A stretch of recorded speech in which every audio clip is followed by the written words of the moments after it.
Alors, bienvenue à cette session d'information qui va porter sur les points d'accès Aruba et donc l'intégration IoT avec la solution Aruba. Donc, sans plus tarder, on va commencer ici. Donc, l'idée ici est que nos points d'accès Aruba intègrent différentes interfaces. Donc, intègrent, oui, l'interface Wi-Fi que vous connaissez bien, qui permet d'interconnecter différents équipements de type Wi-Fi, mais aussi intègre, entre autres, une interface Bluetooth Low Energy ou encore une interface Zigbee et dispose aussi d'un port USB. Et dans le fond, la session d'aujourd'hui va vous permettre de faire un petit tour d'horizon des différentes possibilités qu'offrent ces interconnexions de différents types pour permettre justement une intégration dans votre milieu de la solution pour faire justement soit un environnement, un bâtiment plus intelligent ou une entreprise plus intelligente. Donc, le point d'accès est un peu comme une espèce de couteau suisse, très versatile, qui vous permet d'adapter à différentes solutions. Premier point Excuse-moi, Paul. Oui. Peut-être juste un petit point que tu pourrais toucher. Oui. On va voir dans la présentation, je pense, plusieurs différents manufacturiers, différentes solutions qui sont déjà nativement intégrées avec les plateformes. Peut-être tu pourrais toucher sur le point, c'est si j'ai une solution, par exemple, qui est pas déjà pré-intégrée avec Aruba, qu'est-ce que je peux faire avec ça? Effectivement. Donc, dans les modèles d'intégration que l'on propose, on a une manière de transporter l'information directement de manière native pour à la fois l'intégration avec le Zigbee ou encore avec le Bluetooth Low Energy, qui permet justement de faire le transport de manière complètement transparente vers un serveur qui traiterait ces informations-là vers un système qui ferait le traitement de ces équipements-là. Alors, ça vous permet quand même d'effectuer l'intégration, même si, par exemple, la solution n'a pas été complètement homologuée. Même chose, comme récemment, on a intégré la capacité du point d'accès d'effectuer des captures de paquets pour ce qui est Zigbee. Parce que souvent, c'est un petit peu plus délicat pour l'intégration et ça permet de faciliter la mise en place et le développement de nouvelles solutions articulées justement sur ce protocole. Il y a déjà beaucoup de solutions sur le marché comme Azure, IoT Hub, qui peut déjà ingérer, fait utiliser la plateforme de l'API juste pour, comme proxy un peu, si on peut l'appeler comme ça, pour envoyer une information dans un hub centralisé, même si on mâchouille pas les données en tant que telles pour les présenter d'une façon spécifique, comme on le ferait avec les intégrations très pré-bâties. Oui. Merci beaucoup. Alors, premier point d'intégration qui est disponible depuis déjà quelques années, c'est le tag Aruba, le Asset Tag, qui permet de faire le suivi des différents équipements. On le voit beaucoup dans le domaine hospitalier, c'est-à-dire c'est une petite balise qu'on va fixer soit sur une chaise roulante, sur des équipements biomédicaux, des lits d'hôpitaux, et ça permet de faire une gestion de l'inventaire, faire une gestion aussi des équipements, être capable de valider si, par exemple, l'équipement a passé certains cycles, comme par exemple le nettoyage des équipements entre chaque usage. Par exemple, on pense aux chaises roulantes, être capable de s'assurer que la chaise roulante a bien été nettoyée entre chaque patient, ou encore être capable de localiser des équipements qui sont plus spécifiques. Comme par exemple des chaises roulantes qui seraient à siège plus bas, des chaises roulantes de type bariatrique ou plus larges pour accommoder justement des patients dont la dimension nécessite justement un support adéquat. Alors, autre intégration, certains d'entre vous connaissent probablement le manufacturier de cartes pour passer justement l'identification au niveau des contrôles de porte, donc HID. Donc, HID a intégré systèmes supplémentaires qui s'adjoignent justement à la carte d'identification de l'employé pour intégrer le fait d'être capable de faire le suivi, être capable d'intégrer la possibilité de peser sur un bouton, d'avoir un bouton panique, de localiser la personne qui se trouve être en difficulté, être capable d'intégrer ça avec justement un suivi d'actifs, un peu comme les Aruba Asset Tags, et avoir même des valeurs ajoutées sur ces types de balises-là, de manière à pouvoir valider s'il y a eu des vibrations, des rotations, ou mettons qu'un équipement est tombé par terre, et faire la validation aussi de la température. Donc, avoir comme des espèces de senseurs de température intégrés à la balise. Alors, ça, c'est une des choses qui est disponible. Autre manufacturier intéressant ici, Wiliot. Donc, c'est tout nouveau, c'est une nouvelle stratégie. En fait, souvent dans les systèmes comme on a pu le voir, les Aruba Asset Tags, ils sont munis d'une batterie qui est intégrée. Donc, la batterie, éventuellement, va avoir une durée de vie limitée. Et Wiliot propose une solution différente, c'est-à-dire d'être capable d'avoir une espèce de balise qui est particulièrement mince, un peu comme un tag RFID, une étiquette RFID, pour laquelle justement le circuit imprimé va disposer d'une espèce d'antenne. Et là, ici, ce que l'on peut remarquer, il y a comme deux tailles de boucles différentes. Donc, on va avoir une taille qui est appropriée pour la communication Bluetooth, avec justement du 2.4 GHz, et on va avoir une taille dont la longueur d'onde va être un peu plus grande, qui va permettre d'effectuer ce qu'on appelle le Energy Harvesting. Donc, on a des transceivers qui vont être déployés dans une fréquence haute que le 2.4 GHz et qui va permettre d'émettre du signal dont le but est d'être capable de récolter l'énergie électromagnétique et d'alimenter le chipset, et d'être capable de fournir en énergie le chipset. Donc, c'est intéressant parce que justement, c'est quelque chose qui est très, très mince, qui permet de fonctionner sans nécessiter nécessairement des batteries qui seraient intégrées à la balise. Dans les points qui sont plus délicats ici, c'est la portée des exciters qui vont permettre d'exciter et de générer l'énergie. Donc, c'est peut-être un petit point à considérer ou à analyser dans ce cas de figure-là. Autre type de balise intelligente ici, c'est ce qui est proposé par la compagnie Safactory. Eux, en fait, c'est des balises qui fonctionnent avec batterie, là aussi, qui utilisent justement de Bluetooth Low Energy, un peu comme les balises Aruba. Toutefois, eux, ils se sont spécialisés dans l'analyse dans des warehouses ou des entrepôts et d'analyser justement les itinéraires, les déplacements, est-ce qu'il y a des déplacements qui sont trop fréquents, puis vraiment faire une gestion intelligente de l'inventaire et d'optimiser justement les flux dans l'entrepôt. Alors, c'est quelque chose qui est peut-être intéressant là aussi. Là. Autre truc très intéressant pour lequel il y a énormément de développement qui s'effectue présentement, c'est dans le fond l'alliance N-Ocean. Donc, les points d'accès Aruba sont partenaires justement avec l'alliance N-Ocean pour permettre d'intégrer grâce à un petit adapteur qui va soit opérer dans le 800 ou le 900 MHz, dépendamment de la zone ou du pays d'opération. Nous, ici, au Canada ou aux États-Unis, on va opérer dans la bande de fréquence du 900 MHz. Et l'idée ici est d'avoir une espèce d'écosystème de produits qui nous permet d'effectuer justement une intégration dépendamment de vos besoins. Puis je vais vous en énumérer quelques-uns plus tard. Puis dans cette alliance-là, N-Ocean, on retrouve quelques équipements aussi qui opèrent dans le 2.4 GHz.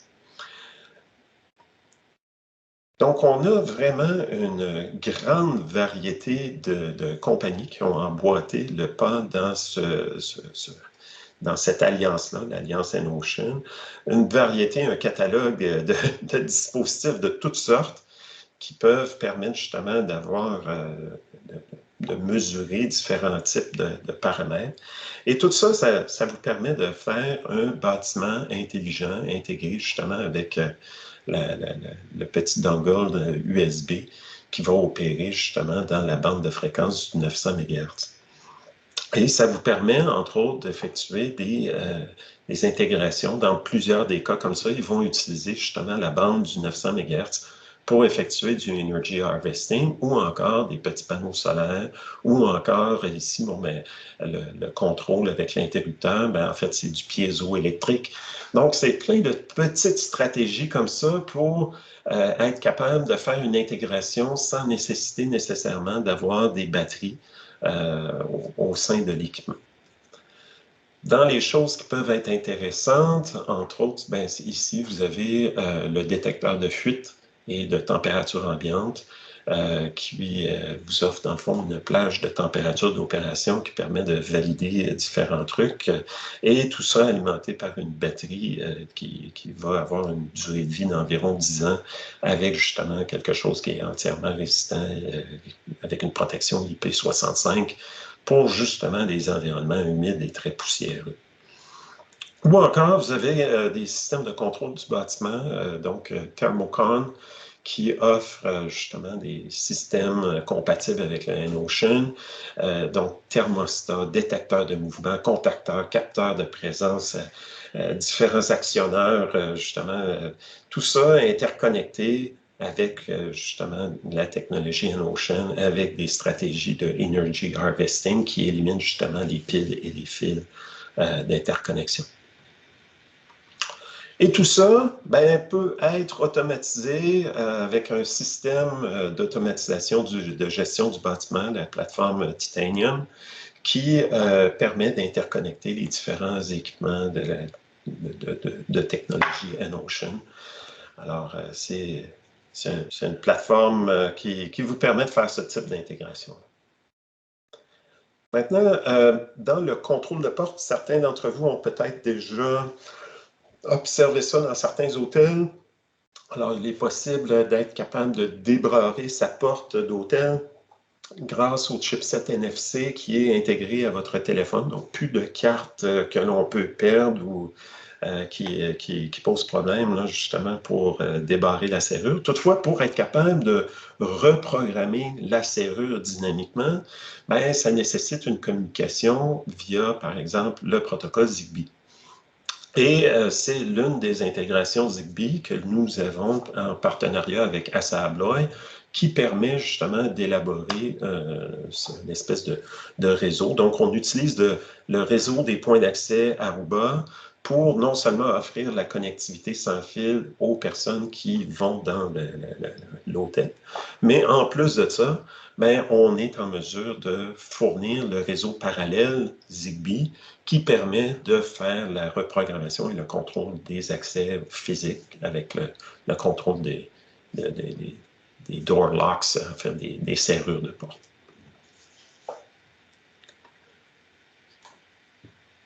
Un autre manufacturier qui offre vraiment un très grand portfolio de balises qui sont Bluetooth et dont plusieurs des balises qui sont proposées ou plusieurs des solutions. Parce que, bien entendu, lorsqu'on a des équipements comme ça, Bluetooth, ben, il faut qu'ils soient homologués pour être opérés ici au niveau canadien, donc par Industrie Canada. Et le manufacturier Minu offre, entre autres, plusieurs balises qui sont homologuées pour être opérées ici au Canada. Alors, on retrouve dans la gamme de produits des capteurs de température, d'humidité, des bracelets portables, des étiquettes de suivi, un peu comme les Aruba Asset Tags, des formes multiples.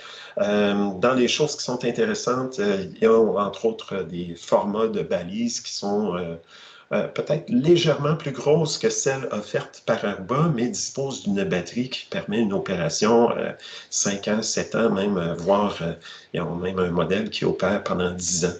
Alors, c'est très intéressant. Il peut configurer aussi le chirp rate, c'est-à-dire la rapidité à laquelle on émet les balises Bluetooth.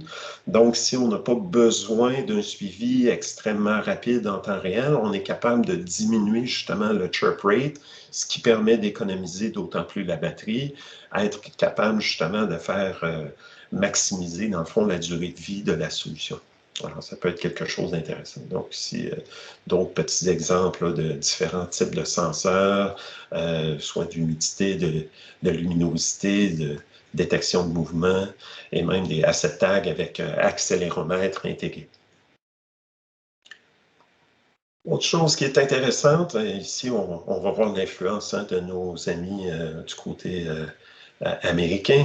Alors, Amberbox, détecteur de coups de feu qui permet de capter justement la percussion au niveau du fusil, le flash au niveau de l'embouchure du fusil et dans le fond, le capteur audio.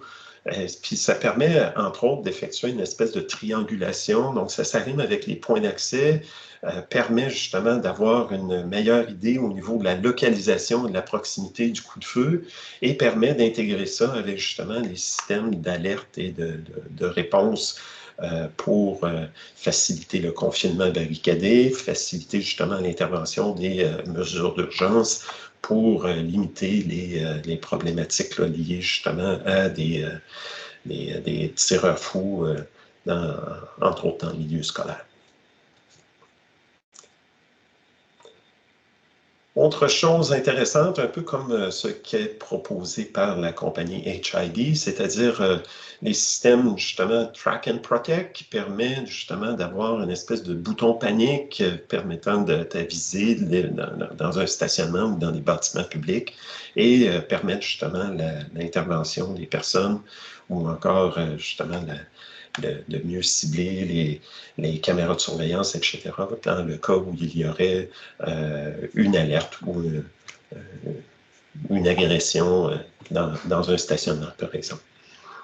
Alors, ça permet justement de mieux sécuriser les environnements et ça permet d'intégrer ça à travers justement les fonctionnalités ajoutées du réseau Wi-Fi Aruba. Autre solution offerte par une compagnie canadienne ici, donc Piera Systems, qui est une compagnie qui offre le petit détecteur qu'on appelle Canary, un peu comme le Canary qui était utilisé par les mineurs dans les exploitations minières sous terre pour détecter la présence de gaz et être capable d'évacuer les lieux dans l'éventualité où il y aurait justement des teneurs nocives puis des problématiques là, qui nuiraient et qui occasionneraient des problèmes respiratoires là, pour les personnes en milieu minier. Alors ici, c'est intéressant, la solution permet de faire plein de mesures, mesurer non seulement la température, l'humidité, mais aussi les composés organiques volatiles. Donc, ça permet de détecter la fumée, mais le monoxyde de carbone, le dioxyde de carbone, mais aussi de détecter le vapotage, qui est quelque chose qui est un petit peu plus difficile à analyser. Alors ici, on a vraiment un portrait complet de la qualité de l'air à un endroit donné. Et tout ça ramené dans une console qui permet de bien localiser les endroits où on a fait ce type de détection. Alors ça, c'est une très belle réalisation qui a été faite par une belle petite compagnie canadienne. SIS ImagoTag, c'est une petite clé USB qui permet de s'intégrer au point d'accès et permet de faire l'intégration avec des Electronic Shelf Labels, c'est-à-dire des étiquettes électroniques qui permettent justement de modifier soit l'affichage, le prix, et c'est des petites étiquettes là, qui consomment très peu d'énergie, qui sont faites entre autres avec ce qu'on appelle du e-paper, d'où la raison que justement le jeu de couleurs est plus limité ici, mais ça permet d'économiser l'énergie et d'avoir quelque chose là, qui va durer dans le temps. Alors, la solution Aruba supporte à la fois les solutions avec le ImagoTag Server de manière locale ou encore le ImagoTag qui est virtuel de manière infonimagique. Donc, ça permet toutes les formes d'intégration de ce produit-là. La compagnie ABB a lancé il y a peut-être 1 ou 2 années, je crois, un nouveau système qui permet de mesurer, dans le fond, les vibrations sur les équipements industriels. Et grâce justement au Bluetooth Low Energy offert par les points d'accès Aruba, ça permet de ramener l'information et de traiter l'information grâce à leur algorithme d'intelligence artificielle et de machine learning qu'ils ont mis en place. Et ça permet d'éviter, ou en tout cas de déceler à l'avance des problématiques, comme par exemple un ball bearing qui serait fendillé et qui causerait justement des vibrations indues sur la machinerie. Et ça permet de prolonger la vie utile de l'équipement, réduire les coûts de maintenance de manière à être capable de prédire à l'avance quand est-ce qu'il va y avoir une défaillance avec justement leur algorithme de machine learning. Je vous ai mis un petit lien YouTube. Donc, on a un fournisseur d'hydroélectricité suisse qui utilise justement Aruba pour cette transformation numérique et qui a intégré justement les senseurs ABB. Donc, si vous voulez en voir un petit peu plus ou en connaître un petit peu plus là-dessus, c'est intéressant. Là, le petit lien est très instructif, si je pourrais dire. Aruba a un grand partenariat avec la compagnie Zebra qui fait de l'intégration en milieu, par exemple dans des warehouses, des entrepôts, et qui fait de l'optimisation justement de la connectivité et du suivi d'équipements. Donc, pour faire le suivi des palettes ou des actifs qui sont dans l'entrepôt, elles offrent une balise de suivi d'actifs BLE, un peu comme le Aruba Asset Tags, mais intégré à leur solution de localisation Zebra. Bien entendu, on les connaît très bien pour les ordinateurs mobiles, pour les barcode scanners, les imprimantes mobiles, mais ils font aussi justement des téléphones ruggedized qui permettent de faire justement de la voix sweepée en milieu d'entrepôt, ainsi que de l'intégration de voix sweepée, entre autres pour faire ce qu'on appelle du voice picking en milieu d'entrepôt, donc être capable justement d'avoir le bon de commande qui est dicté vocalement et ça permet de simplifier les opérations pour les opérateurs, entre autres sur les chariots élévateurs. Merci, je vois les... Ouais, j'ai juste mis le lien c'est plus dur à cliquer à travers l'écran. Effectivement, c'est sûr. Effectivement. Donc, dans les choses qui sont intéressantes ici avec la solution Zebra, entre autres, on a fait sur les téléphones Zebra, on fait l'intégration avec notre plateforme Aruba UXI. Donc, il est possible d'intégrer l'agent UXI.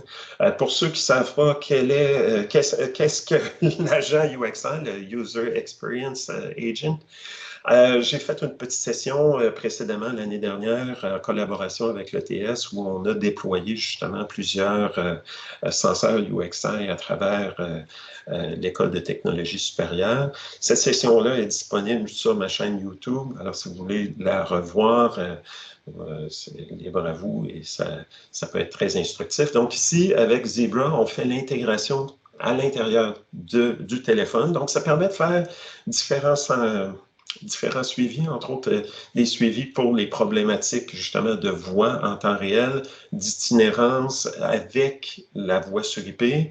Donc, ça permet de simplifier le diagnostic, d'identifier les problématiques, être capable d'effectuer aussi des captures de paquets à distance directement sur l'équipement.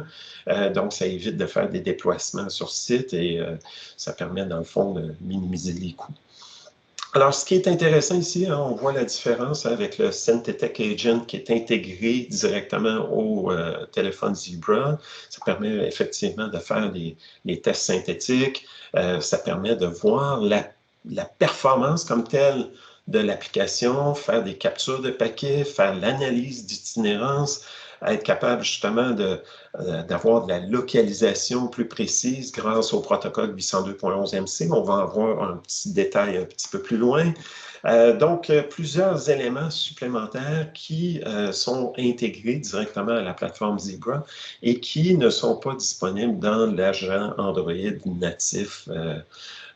Donc, on va un petit peu plus au-delà avec cet agent-là. Donc, dans les choses qui sont intéressantes, hein, Zebra offre ce qu'on appelle le Zebra Device Locator. Et grâce justement à l'intégration du 802.11 MC, on est capable d'avoir une précision Wi-Fi qui va localiser les équipements à 1 ou 2 mètres près. Et ça permet d'avoir des analyses beaucoup plus précises du temps de mouvement. Ça permet justement d'avoir une meilleure localisation. Si on a des problématiques là, en cas d'urgence, être capable de faire une intervention très précise en cas d'urgence. Donc ça, c'est très intéressant. Et tout ça, ben, c'est grâce justement au 802.11ac qu'on appelle aussi le Fine Time Measurement, c'est-à-dire qu'il est possible entre le dispositif et le point d'accès d'effectuer ce qu'on appelle une évaluation de la distance. Donc, c'est un nouveau protocole qui a été élaboré par l'I3M et qui permet justement de faire une mesure précise entre le dispositif et le point d'accès et par un jeu de calcul de triangulation entre les différents points d'accès qui sont perçus dans la zone couverte, ben, ça nous permet d'avoir justement la localisation bien évaluée du dispositif. Et Zebra va même plus loin en offrant des services de réalité augmentée, c'est-à-dire qu'avec ton téléphone, si, admettons, tu veux atteindre une destination en particulier, ben, tu vas pouvoir, un peu comme avec Pokémon Go, être capable de voir en superposition par où tu dois passer pour aller à ta prochaine destination le plus rapidement possible. Alors, ça peut être très intéressant pour des grandes usines, des bâtiments, des grands campus pour faciliter l'orientation au sein de l'environnement. Tout ça, hein, ça s'intègre avec différentes solutions. Donc, il y a un partenaire, Really Active, qui s'intègre justement avec le Microsoft Azure IoT, qui permet d'effectuer justement l'intégration des différents senseurs, actuateurs qui sont récoltés au niveau de l'information à travers justement les points d'accès et transportés de manière sécuritaire et transparente vers Azure et être capable d'intégrer tout ça pour être capable d'en faire l'utilisation. Être capable justement de faire les configurations et commencer à consommer les informations qui sont récoltées par ces différents senseurs-là. Et ça, cette plateforme-là est intéressante parce que justement, elle ne nécessite pas d'ingénierie vraiment personnalisée pour mettre en place et commencer à prendre action ou commencer à consommer l'information de manière adéquate. Et tout ça, ben, ça s'intègre ou peut être orchestré à travers Aruba Central de manière simple parce qu'on dispose à travers Aruba Central de ce qu'on appelle un IoT App Store et un IoT Connector qui nous permet d'interconnecter, entre autres, vers Microsoft Azure, les flux de connexion IoT qui sont récoltés par les points d'accès et de monitorer tout ça à travers justement le dashboard IoT qui est offert à travers Aruba Central. Et tout ça, bien entendu, hein, c'est offert à travers la gamme de produits, tout le portfolio de points d'accès Aruba, tant au niveau de la série 500 que la nouvelle série, la série 600. Donc, série 500, en fait, tout ça, ce sont des points d'accès Wi-Fi 6. La série 500, c'est du Wi-Fi 6 sur le 2.4 et 5 GHz. La série 600 offre justement le 802.11ax sur la bande de fréquence 6 GHz. Donc, c'est la valeur ajoutée de la série 600. Et c'est ce qui fait un peu le tour. Donc, c'est une session un peu courte ce matin. Je ne sais pas si vous aviez des questions. Je vais juste vérifier au niveau du chat. Donc, je voyais l'enregistrement. Est-ce qu'il y avait des questions?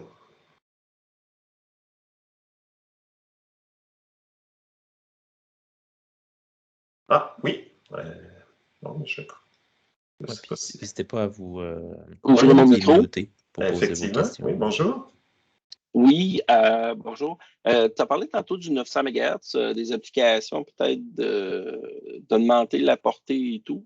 Tu pourrais-tu donner un exemple concret? Parce que ça, c'est quelque chose qui m'intéresse vraiment. Oui, bien avec l'Alliance N-Ocean, le petit dongle USB qu'on ajoute au point d'accès, ça se trouve être une espèce de transceiver qui va opérer dans la bande de fréquence du 900 MHz. Et c'est grâce à ce transceiver qui est ajouté que là, le point d'accès va acquérir la capacité d'opérer dans cette bande de fréquence-là.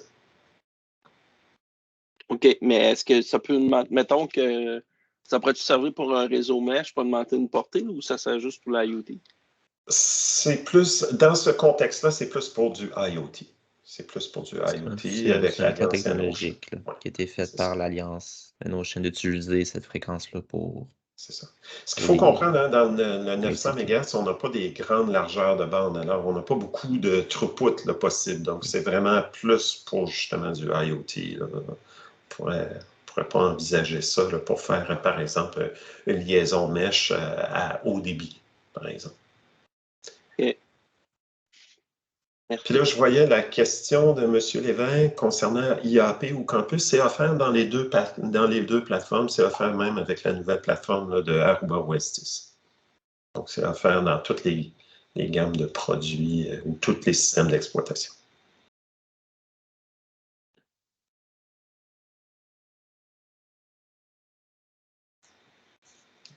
Alors, sur ce, s'il n'y a pas d'autres questions, je vais mettre fin à l'enregistrement. Puis, comme d'habitude, ben,